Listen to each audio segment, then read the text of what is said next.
স্বাগত ইসলামী bank Bangladesh PLC দেশ বাণিজ্য সংবাদে আপনাদের সঙ্গে আছে আমি সাদিয়া লাবনী। চট্টগ্রাম বন্দরে প্রতিটি জায়গায় চাঁদাবাজি হয় বলে মন্তব্য করেছেন নৌপরিবহন উপদেষ্টা এম শাখাওয়াত হোসেন। এই চাঁদাবাজিতে প্রতিদিন 2 থেকে 2.5 কোটি অবৈধ টাকা ওঠে। সোমবার সচিবালয়ে শ্রম ও কর্মসংস্থান মন্ত্রণালয়ে এক সংবাদ সম্মেলনে সাংবাদিকদের এক প্রশ্নের জবাবে তিনি এই মন্তব্য করেন। চট্টগ্রাম বন্দরের নিউমোরিং কন্টেইনার টার্মিনাল এনসিটি পরিচালনায় চট্টগ্রাম বন্দর কর্তৃপক্ষের বিদেশি কোম্পানির সঙ্গে চুক্তি সম্পর্কিত প্রক্রিয়া নিয়ে করা রিট আবেদনের উপর হাইকোর্টের রায় নিয়ে সাংবাদিকদের এক প্রশ্নের জবাবে তিনি বলেন, আমার মনে হয় যারা এটা নিয়ে আলোচনা করছেন তারা নতুন বেঞ্চে যাবেন অথবা প্রধান বিচারপতির শরণাপন্ন হবেন। তিনি বলেন, আমি রায়ের বিরুদ্ধে যাচ্ছি না, রায়ের কথাও বলছি না। উন্নত দেশগুলোতে $1 ট্রিলিয়ন ইনভেস্টমেন্ট হয়েছে বন্দর ঘিরে। পানগাঁও বন্দর সরকার প্রতি বছর 22 কোটি টাকা লস দিচ্ছে জানিয়ে উপদেষ্টা বলেন, এখন লাভ পাওয়া যাবে। অতীতে যে চট্টগ্রামের মেয়র হন তিনি মেয়র কম বন্দরের রক্ষক বেশি, এমন মন্তব্য করেন উপদেষ্টা। চট্টগ্রাম বন্দরটা সোনার ডিম পাড়া মুরগির মতন, তাড়াতাড়ি এটা এসব কারণে ব্যাপক আকারে আপনার এক্সপোর্ট কমে গেছে বা অনেকে নিচ্ছে না। তাহলে এই যে এতগুলো লোক জমায়েত হয়ে এতগুলো কথা বললো আরেকদিন, প্রতিদিন আমাদের কাছে মেসেজ আসছে যে বাংলাদেশ একটা দৃষ্টান্ত হয়ে দাঁড়িয়েছে। এখন আমি মালিক পক্ষের 2-4 জন যারা বলেছেন তারা অতীত তো আরো অনেক কথা বলেছেন। 3.5 মাস বন্ধের পর চাঁপাইনবাবগঞ্জে সোনা মসজিদ স্থলবন্দর হয়ে ভারত থেকে এসেছে 90 মেট্রিক টন পেঁয়াজ, আর দিনাজপুরের হিলি স্থলবন্দর দিয়ে এসেছে 30 টন পেঁয়াজ। রোববার থেকে আমদানি শুরু হয়। দেশের বাজারে কমেছে পেঁয়াজের দাম, কেজিতে কমেছে 20 থেকে 30 টাকা। সহকর্মীদের তথ্য ছবিতে শায়লা খানের রিপোর্ট। দিনাজপুরের হিলি স্থলবন্দর হয়ে ভারত থেকে একটি ট্রাকে এসেছে 30 টন পেঁয়াজ। এতে কমতে শুরু করেছে দাম। স্থলবন্দর এলাকায় মুড়ি কাটা পেঁয়াজ 30 টাকা কমে আজ বিক্রি হচ্ছে প্রতি কেজি 80 টাকায়। দেশের বাজারে পেঁয়াজের দাম নিয়ন্ত্রণে রাখতে সরকার আমদানির অনুমতি দেয়। এরপর আমদানি সংক্রান্ত কার্যক্রম শেষে রোববার থেকে পেঁয়াজ আমদানি শুরু হয়েছে। কয়েকদিনের মধ্যে দাম আরো কমবে বলেও জানান ব্যবসায়ীরা। পেঁয়াজের আইপি আবেদন প্রতিদিন 50 টাকার আইপি আবেদন দিলে সেই সূত্র ধরে আমরা প্রত্যেকটা আমদানিকারকই চেষ্টা করা আর কি তাদের পুরনো আইপি আবেদনগুলো রিসাবমিট করার জন্য।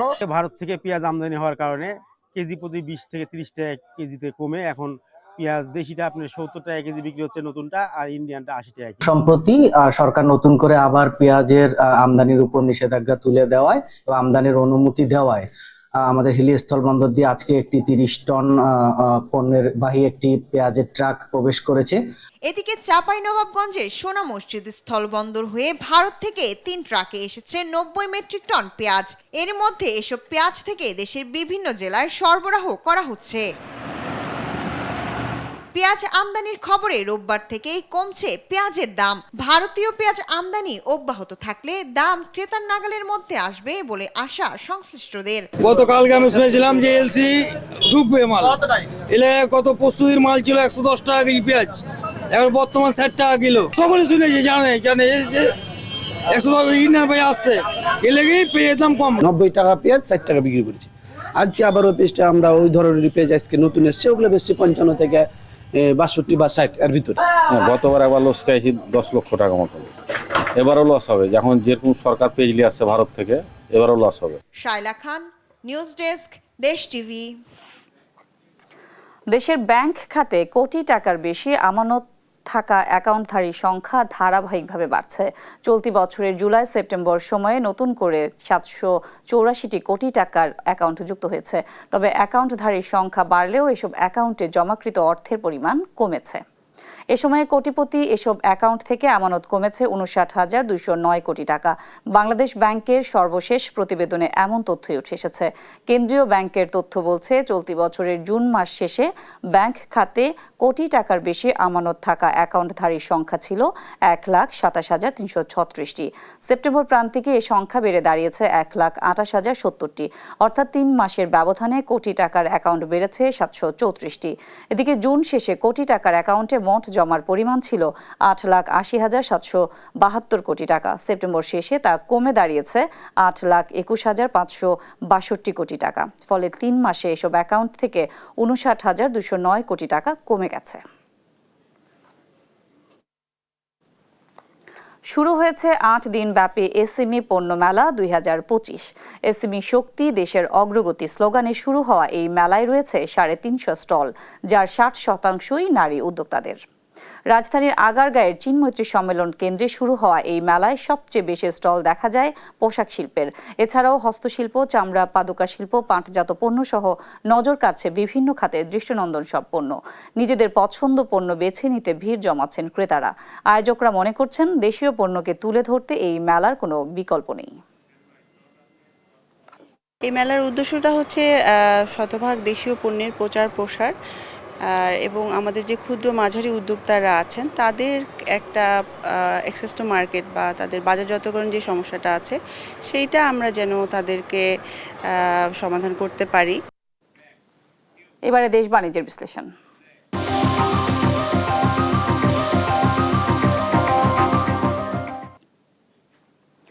2024-25 অর্থ বছরে জিডিপি প্রবৃদ্ধি 3.3 থেকে 4.1%, যা 2026 সালে 5% পৌঁছানোর সম্ভাবনা রয়েছে। কর্মসংস্থানের 84% অনানুষ্ঠানিক খাতে এবং কর জিডিপি অনুপাত 7%-এ নামা অর্থনীতির বড় চ্যালেঞ্জ। সোমবার সকালে এ তথ্য উঠে আসে পরিকল্পনা মন্ত্রণালয়ের প্রতিবেদনে। আইএমএফ-এর কথা শুনলে মুদ্রার দাম পাকিস্তান, শ্রীলঙ্কার মতো হয়ে যেত বলে জানিয়েছেন বাংলাদেশ ব্যাংকের গভর্নর। ফাহিম ইউসুফের প্রতিবেদন। উচ্চ মুদ্রাস্ফীতি, অস্থির বিনিময় হার আর কমে যাওয়া রিজার্ভ সামাল দিতে সরকার কঠোর মুদ্রানীতি, ব্যয় সংকোচন ও আমদানি নিয়ন্ত্রণ চালু করে। এতে চলতি বছরের মাঝামাঝি অর্থনীতি কিছুটা স্থিতিশীল হয়ে পড়ে। পাশাপাশি রপ্তানি বহুমুখীকরণ এবং নতুন প্রবৃদ্ধির উৎস তৈরির লক্ষ্যে নেওয়া হয় দীর্ঘমেয়াদী পরিকল্পনা। 2024-25 অর্থবছরে জিডিপি প্রবৃদ্ধি হয়েছে 3.3 থেকে 4.1%, যা 2026 সালে 5%-এ পৌঁছাতে পারে। শিল্প উৎপাদন বাড়লেও চালসহ নিত্যপণ্যের দাম বেড়েছে। কর্মসংস্থানের 84% অনানুষ্ঠানিক খাতে, আর কর জিডিপি অনুপাত নেমে এসেছে 7%-এ। সোমবার সকালে পরিকল্পনা অধিদপ্তরে সেমিনারে Bangladesh state of the economy 2025 প্রতিবেদনে এমন চিত্র উঠে আসে। রেমিটেন্স ও রাজস্ব প্রবাহকে ইতিবাচক এবং মূল্যস্ফীতি, কর্মসংস্থান ও রপ্তানির ধীরগতিকে নেতিবাচক হিসেবে দেখছেন অর্থনীতিবিদরা। আমরা একটা দুটা শিল্প, একটা দুটা সেক্টরের উপর ডিপেন্ডেন্ট, আর এর ফলে সত্যিকার যেটাকে ব্যালেন্স গ্রোথ যেটাকে বলা যায় বা ব্যালেন্স ডেভেলপমেন্ট যেটাকে বলা যায় সেটা হচ্ছে হাই ইন্টারেস্ট রেট, এটার কারণে কস্ট অফ ক্যাপিটাল হাই, এটার কারণে cost of doing business high, সেটার কারণে আমাদের ইনভেস্টমেন্ট কম। এ সময় এনবিআর চেয়ারম্যান বলেন, রাজস্ব আদায় হলেও ট্যাক্স জিডিপিতে কেন পিছিয়ে সেটা খতিয়ে দেখতে হবে। জিডিপির কোন অংশটাকে আমরা কনভার্ট করতে পারতেছি না, রেভিনিউতে কনভার্ট করতে পারছি না। মুদ্রার বিনিময় হারের ক্ষেত্রে আইএমএফ এর কথা শুনলে বাংলাদেশের মুদ্রার দাম পাকিস্তান বা শ্রীলঙ্কার মতো হয়ে যেত, এমনটা জানান বাংলাদেশ ব্যাংকের গভর্নর। এক্সচেঞ্জে যদি ফ্লোট করা হয়, I was absolutely sure myself that আমাদের এক্সচেঞ্জে পাকিস্তান বা শ্রীলঙ্কার মতোই হবে। চ্যালেঞ্জ থাকলেও সঠিক নীতি ও সংস্কার ধরে রাখলে অর্থনীতি আরো স্থিতিশীল হয়ে টেকসই প্রবৃদ্ধির পথে ফিরবে।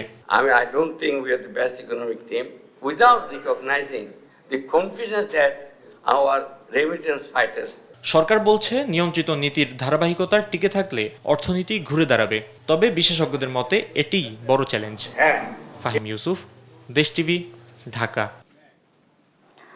দর্শক, এই বিষয়ে বিস্তারিত আলোচনায় আমাদের সঙ্গে যুক্ত হচ্ছেন বিশ্ব ব্যাংকের ঢাকা অফিসের সাবেক lead economist doctor Zahid Hossain. আপনাকে স্বাগত দেশ বাণিজ্যে।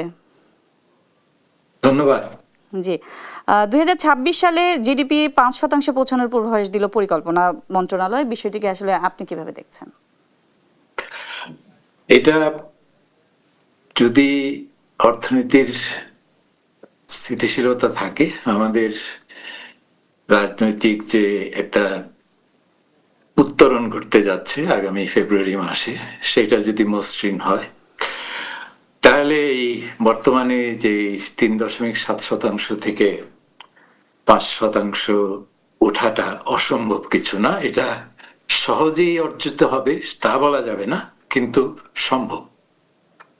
আচ্ছা, আমরা প্রতিবেদনেই দেখছিলাম যে কর্মসংস্থানের বড় একটা অংশ অনানুষ্ঠানিক খাতে, কিন্তু এই সময় তো আসলে বড় কর্মসংস্থানও তৈরি করা যায়নি।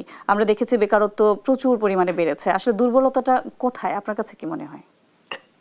এটা কিন্তু স্বল্পমেয়াদী কোনো সমস্যা না। এই যে যে চিত্রটা আপনি তুলে ধরলেন, এটা 2016 পর থেকেই বিভিন্ন শ্রম জরিপে এই সংখ্যাগুলো উঠে এসছে, এবং এই যে ইনফর্মাল সেক্টরের প্রাধান্য কর্মসংস্থানে, সেটা অনেক পুরনো একটা সমস্যা। কোভিডের পরে সেটা আরো গভীর হয়েছে এবং সেখান থেকে আমরা বেরিয়ে আসতে পারিনি।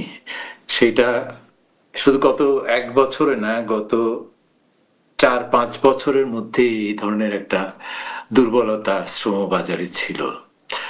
সেখান থেকে বেরিয়ে আসার যে আপনার প্রশ্ন, সেটা তো আগে তো অর্থনীতিকে চাঙ্গা করতে হবে। এখন তো ধরেন অর্থনীতি চলছে, যা উৎপাদন ক্ষমতা আছে সেটাকে ব্যবহার করে কাজ মোটামুটি চালিয়ে যাওয়া হচ্ছে, কিন্তু বিনিয়োগে একটা বড় খরা অনেক দিন থেকে চলছে, গত 1 বছর তাই কন্টিনিউ করেছে। ওই দিক থেকে আমাদের ধরেন একটা নতুন সরকার এসে যদি একটা প্রমিসিং একটা কর্মসূচি দেয় এবং যার উপরে বিনিয়োগকারীরা আস্থা খুঁজে পাবেন, তাহলে সেখানে আপনার একটা পরিবর্তন আসার সম্ভাবনা থাকতে পারে। সরকারের কঠোর যে মুদ্রানীতিটা, এটা কিন্তু আমাদের আমদানি নিয়ন্ত্রণ, ব্যবসা বাণিজ্য স্থবির করেছে। ব্যবসায়ীরা প্রায় অভিযোগ আমরা দেখি বিভিন্ন জায়গায়। আসলে এরকম সিদ্ধান্তগুলো আমাদের জন্য আসলে কতটা ইতিবাচক আমাদের অর্থনীতির জন্য? এখানে যেটা বিবেচনা করতে হবে সেটা হলো যে এই যে স্থবিরতার কথা বললেন, এটা তো শুধু কঠোর মুদ্রানীতির কারণ না, এটা তো আমাদের অনেক কাঠামোগত সমস্যা, গভর্নেন্সের ইস্যু, রেগুলেশনের জটিলতা, ব্যাংক খাতের দুর্দশা, জ্বালানির সংকট, তারপর বৈশ্বিক ভূরাজনৈতিক অনিশ্চয়তা, এগুলি সব মিলেই এই সমস্যাটা তৈরি হয়েছে। মুদ্রানীতির যেটা মূল উদ্দেশ্য ছিল মূল্যস্ফীতিকে কমানো, এবং সেখানে আমরা হয়তো প্রশ্ন করতে পারি যে যেই মাত্রায় মূল্যস্ফীতি কমেছে সেইটা কি সন্তোষজনক কিনা, এবং সেখানে উত্তরটা পরিষ্কার যে মূল্যস্ফীতি 2 অঙ্কের ঘর থেকে 1 অঙ্কের ঘরে আসলেও 8-এর উপরে এসে আমরা দেখলাম যে নভেম্বরেও কিন্তু সেটা আবার একটু বেড়েছে। হ্যাঁ, কাজে এই যে একটু উঠে আবার কমে আবার বাড়ে, কারণ এক জায়গায় এটা স্থির হয়ে আছে, যেটা অসহনীয় পর্যায়ে এখনো রয়ে গেছে। সেখানে আরো কি করা যেত, সেই প্রশ্নগুলো যৌক্তিক প্রশ্ন, কিন্তু এই যে বিনিয়োগের যে সমস্যা বা ব্যবসায়ের যে জটিলতাগুলি তারা ফেস করছেন, সেগুলোর জন্য শুধু মুদ্রানীতিকে দায়ী করাটা আমার মনে হয় একটা অনেক বেশি বলা হয়ে যায় আর কি। গভর্নর কিন্তু প্রায় বলছেন, আজও বলেছেন যে IMF এর কথা শুনলে মুদ্রার দাম কমে যেত এবং আমাদের অবস্থা শ্রীলঙ্কা বা পাকিস্তানের মতো হতো। এই বিষয়টাকে আসলে আপনি কিভাবে বিশ্লেষণ করবেন? এই বিষয়ের সাথে আমি পুরোপুরি একমত হতে পারছি না, কারণ IMF যখন বলেছিল তখন যদিও তখন সেটা করা হয়নি, পরে 2 মাস পরে তো IMF এর পরামর্শটা আমরা গ্রহণ করেছি, এবং যেই আশঙ্কার কথা উনি বলছেন সেইটা তো ঘটে নাই। কাজেই 2 মাসের মধ্যে তো চিত্র এমন ব্যাপক কোনো পরিবর্তন হয়নি যে এই 2 মাস দেরি করার কারণে আমি ওই শ্রীলঙ্কা বা পাকিস্তানের মতো পরিণতিটা অ্যাভয়েড করতে পারলাম। আমার যেটা বিশ্বাস সেটা হলো যে এই দেরিতে হলেও তারা সঠিক কাজটাই করেছে, মুদ্রা বিনিময় হারটাকে বাজার আজকের অনুষ্ঠানে আপনিও ছিলেন, পরিকল্পনা মন্ত্রণালয় যেসব ডাটা দিয়েছে আসলে সেই অনুযায়ী আপনার অবস্থানটা আসলে কি, আপনি কিভাবে বলবেন, আপনি কিভাবে এই বিষয়টাকে দেখছেন? এখানে একটা ডিফারেন্স যেটা দেখা গেছে যে তারা এই তথ্যগুলোকে কোনো রকম ধামাচাপা দেওয়ার চেষ্টা করেনি, তথ্যগুলোকে খুব বস্তুনিষ্ঠতার সাথে পরিবেশন করেছে। ইন্টারপ্রিটেশনে আপনার ডিফারেন্স হতে পারে, আপনি হয়তো একই তথ্যকে আপনি এক দৃষ্টিতে দেখবেন, আমি অন্য দৃষ্টিতে দেখব। সেখানে একটা মিশ্র চিত্র, মানে কিছু সূচক আছে যেখানে ইতিবাচক আপনার সংকেত আছে, আর কিছু সূচক আছে যেখানে নেতিবাচক সংকেত নেতিবাচকও আছে, এবং আছে। আমার ব্যক্তিগত মূল্যায়ন হলো এই নেতিবাচক সংকেতের ওজনটা ইতিবাচক সংকেতের ওজনের চেয়ে বেশি ভারী। কাজে এখানে আর মানে আমরা যে একেবারে কেল্লা ফতে করে ফেলেছি সেরকম কিছু ঘটে নাই, সেরকম কিছু যদিও ঘটেনি। স্থিতিশীল। হ্যাঁ, জি, আপনাকে অসংখ্য ধন্যবাদ আমাদের সাথে যুক্ত হবার জন্য। হিম শীতল কুয়াশায় শীতের পিঠা, চিরাচরিত গ্রামীণ ঐতিহ্য এখন রাজধানীর 5 তারকা হোটেলে। ভাপাপুলি, পাটিসাপটা, কালাই রুটি সহ অন্তত 30 রকমের গরম পিঠা পরিবেশন করছে ওয়েস্ট এন্ড ঢাকা। এতে একদিকে যেমন শহুরে জীবনে গ্রামীণ স্বাদ পাচ্ছে সাধারণ মানুষ, অন্যদিকে বিদেশি পর্যটকরাও পরিচিত হচ্ছে বাংলার ঐতিহ্যবাহী পিঠার সাথে। আয়োজকরা বলছেন, মৌলিক স্বাদ ধরে রাখতে দেশের বিখ্যাত অঞ্চল থেকে আনা হচ্ছে উপকরণ। বিস্তারিত রিয়া সেজানের প্রতিবেদনে। হোটেলে শীতের পিঠা, যা একদিকে শহুরে জীবনে গ্রামীণ কালচার তুলে ধরছে, অন্যদিকে দেশের এই ঐতিহ্যবাহী পিঠা আন্তর্জাতিকভাবে প্রচারণার অংশ। আর স্বাদ, এই অথেন্টিক স্বাদটা আসলে খেলেই বোঝা যায়। রিয়া সেজান, দেশ টিভি, ঢাকা। এখন জানিয়ে দিচ্ছি পুঁজিবাজারের আজকের দিন শেষে লেনদেন পরিস্থিতি। ঢাকা স্টক এক্সচেঞ্জ আজ ডিএসইএক্স সূচক 33 পয়েন্ট বেড়ে দাঁড়িয়েছে 4906 পয়েন্টে। এছাড়া ঢাকা স্টক এক্সচেঞ্জে আজ লেনদেন হওয়া প্রতিষ্ঠানগুলোর মধ্যে দর বেড়েছে 287টির, কমেছে 53টির, অপরিবর্তিত রয়েছে 51টির দর। লেনদেন গত কার্যদিবসের তুলনায় 97 কোটি টাকা বেড়েছে, 364 কোটি 64 লাখ টাকা লেনদেন হয়েছে। এছাড়া লেনদেন হওয়া প্রতিষ্ঠানগুলোর মধ্যে আজ টপ গেইনারের তালিকায় প্রথম অবস্থানে ছিল রহিমা ফুড কর্পোরেশন লিমিটেড, দ্বিতীয় অবস্থানে ইনটেক লিমিটেড, তৃতীয় অবস্থানে এশিয়াটিক ল্যাবরেটরিজ লিমিটেড। এছাড়া টপ লুজারের তালিকায় আজ প্রথম অবস্থানে ছিল FAS ফাইন্যান্স ও ইনভেস্টমেন্ট লিমিটেড, দ্বিতীয় অবস্থানে ফ্যামিলি টেক্স বিডি, তৃতীয় অবস্থানে ছিল BD Thai food and beverage. আমরা যদি চট্টগ্রাম স্টক এক্সচেঞ্জে দেখি, সেক্ষেত্রে সার্বিক সূচক আজ বেড়েছে 14 পয়েন্ট, বেড়ে দাঁড়িয়েছে 13,698 পয়েন্টে। এছাড়া লেনদেন হওয়া প্রতিষ্ঠানগুলোর মধ্যে আজ দর বেড়েছে 82টির, কমেছে 62টির, অপরিবর্তিত রয়েছে 19টির দর।